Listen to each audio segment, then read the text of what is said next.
आज की हमारी वीडियो का टॉपिक है oxidation state identifies oxidising agent and reducing agent.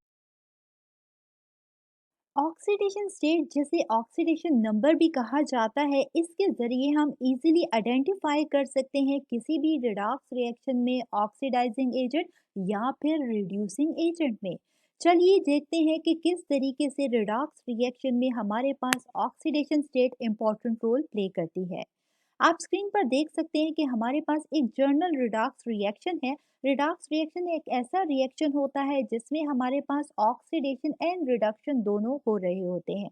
जैसे कि आप जानते हैं कि oxidation means loss of electrons and the reduction means हमारे पास गेन ऑफ इलेक्ट्रॉन।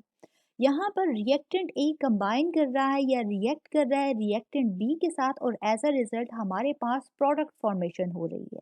ठीक है, तो आप देख सकते हैं कि रिएक्टेंट ए जो कि इलेक्ट्रॉन को लूज कर रहा है, और एज अ रिजल्ट आपके पास रिएक्टेंट ए ऑक्सीडाइज हो रहा है, यानी इसकी ऑक्सीडेशन हो रही है। और हम जानते हैं कि loss of electron is known as oxidation, और the increase in the oxidation number is also known as oxidation. तो यहाँ पर ना सिर्फ रिएक्टेंट ए लूज कर रहा है इलेक्ट्रॉन को, और एज अ रिजल्ट ये ए ऑक्सीडाइज हो रहा है, बल्कि साथ ही आप देख सकते हैं कि ए की अगर ऑक्सीडेशन स्टेट को देखें तो रिएक्टेंट साइड पे ए की ऑक्सीडेशन स्टेट जीरो है, और जब ये टू इलेक्ट्रॉन को लूज करता है तो एज अ रिजल्ट इसकी ऑक्सीडेशन स्टेट जीरो से इंक्रीज हो जाती है +2 में, जो कि हमें रिप्रेजेंट करता है ऑक्सीडेशन को। और यहाँ पर हमारे पास जो सब्सटेंस लूज करता है इलेक्ट्रॉन्स को और एज अ रिजल्ट ऑक्सीडाइज हो जाता है, और साथ ही उसकी ऑक्सीडेशन स्टेट इंक्रीज हो जाती है, तो ऐसा सब्सटेंस जो होता है वो कहलाता है रिड्यूसिंग एजेंट। सो यहाँ पर ए जो है that is the reducing agent. जबकि अगर यहाँ पर रिएक्टेंट बी की बात की जाए तो रिएक्टेंट बी आप देख सकते हैं कि इलेक्ट्रॉन गेन कर रहा है। एज अ रिजल्ट इसकी ऑक्सीडेशन स्टेट जीरो से डिक्रीज हो रही है -2 में। -2 क्यों इसकी ऑक्सीडेशन स्टेट हो रही है? क्योंकि ये टू इलेक्ट्रॉन जो कि हमारे पास ए ने लूज किए हैं, इसने वो टू इलेक्ट्रॉन गेन कर लिए।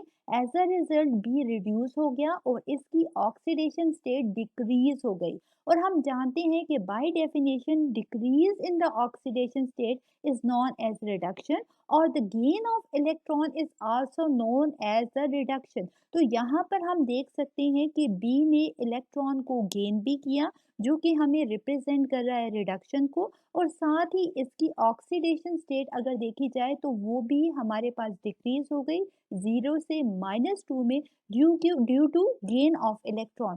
दैट्स वाई ये रिप्रेजेंट कर रहा है रिडक्शन को। और जो सब्सटेंस रिड्यूस होता है उसको हम कहते हैं, डिफाइन करते हैं एज एन ऑक्सीडाइजिंग एजेंट। यानी कि हमारे पास बी जो है वो रिप्रेजेंट कर रहा है कि this is an oxidising agent, क्योंकि बी इलेक्ट्रॉन को गेन करके रिड्यूस हो रहा है, और साथ ही इसकी ऑक्सीडेशन स्टेट भी डिक्रीज हो रही है। तो इस तरीके से हमने जाना कि किस तरीके से ऑक्सीडेशन स्टेट के ज़रिए हम इजीली आइडेंटिफाई कर सकते हैं कि हमारे पास कौन सा सब्सटेंस ऑक्सीडाइज हो रहा है और कौन सा सब्सटेंस रिड्यूस हो रहा है। साथ ही हमने ये भी जाना कि ऑक्सीडाइजिंग एजेंट और रिड्यूसिंग एजेंट क्या होता है। तो अगेन रिपीट करती हूँ कि रिड्यूसिंग एजेंट ऐसा सब्सटेंस होता है, जैसे कि आप स्क्रीन पर देख सकते हैं कि A is a reducing substance because it loses electron. A also oxidize, and here the oxidation state of the A increases. That's why हमारे पास A जो है एक्ट कर रहा है एज अ रिड्यूसिंग एजेंट। जबकि दूसरी तरफ अगर B की बात की जाए तो रिएक्टेंट B क्योंकि इलेक्ट्रॉन को गेन कर रहा है, as a result reactant B reduce हो रहा है, और इसकी जो ऑक्सीडेशन स्टेट है वो डिक्रीज हो रही है। दैट्स वाई हमारे पास रिएक्टेंट B एक्ट कर रहा है as an oxidizing agent.